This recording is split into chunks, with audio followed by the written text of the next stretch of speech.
Assalamualaikum warahmatullahi wabarakatuh. Saya Chandra Dewi, NPM 48, akan sedikit menjelaskan mengenai materi DAS atau daerah aliran sungai. Yang pertama yaitu mengenai pengertian DAS. DAS didefinisikan sebagai satu hamparan wilayah di mana air hujan yang jatuh di wilayah itu akan menuju ke satu titik outlet yang sama, apakah itu sungai, danau, atau laut. Selanjutnya, istilah yang juga umum digunakan untuk DAS adalah daerah tangkapan air atau DTA. Batas DTA adalah punggung perbukitan yang membagi satu DAS dengan DAS lainnya. Batas DAS kebanyakan tidak sama dengan batas wilayah administrasi. Akibatnya, sebuah DAS bisa berada pada lebih dari satu wilayah administrasi. Seperti contohnya, misalkan ada satu DAS di antara wilayah Bandar Lampung dengan wilayah Natar. Jadi DAS itu terdapat di lebih dari satu wilayah, seperti itu.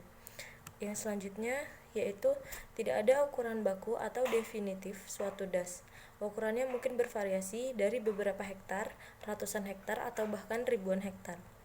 DAS mikro atau tampungan mikro adalah suatu cekungan pada bentang lahan yang airnya mengalir pada suatu parit. Parit tersebut kemungkinan mempunyai aliran selama dan sesaat sesudah hujan turun. Atau ada pula yang aliran airnya sepanjang tahun. Sebidang tanah dapat dianggap sebagai DAS jika ada suatu titik penyalur aliran air keluar dari DAS tersebut. Selanjutnya, DAS itu dapat dibagi menjadi 3 komponen atau 3 ekosistem DAS. Yang pertama yaitu bagian hulu, tengah, dan hilir. Ekosistem bagian hulu merupakan daerah tangkapan air utama dan pengatur aliran. Ekosistem tengah sebagai daerah distributor dan pengatur air.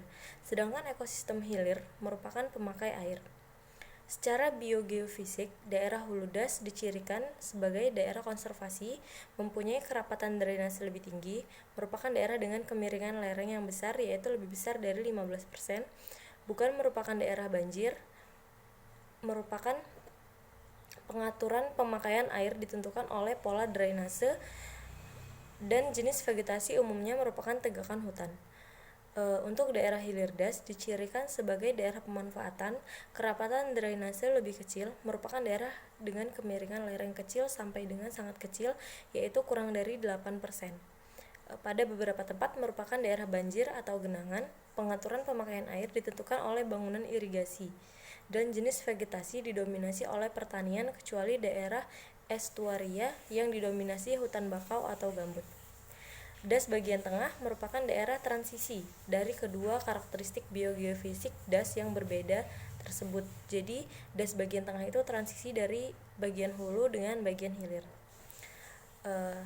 Yang selanjutnya, sebuah DAS yang sehat itu dapat menyediakan yang pertama, unsur hara bagi tumbuh-tumbuhan, yang kedua, sumber makanan bagi manusia dan hewan, yang ketiga, air minum yang sehat bagi manusia dan makhluk lainnya, dan yang keempat, tempat berbagai aktivitas manusia dan hewan. Yang selanjutnya yaitu bentuk daerah aliran sungai. Bentuk daerah aliran sungai ditentukan oleh besar lingkaran daerah aliran sungai dengan notasi RC. Besar lingkaran daerah aliran sungai ini dihitung dengan persamaan RC sama dengan 4 pi A per P kuadrat.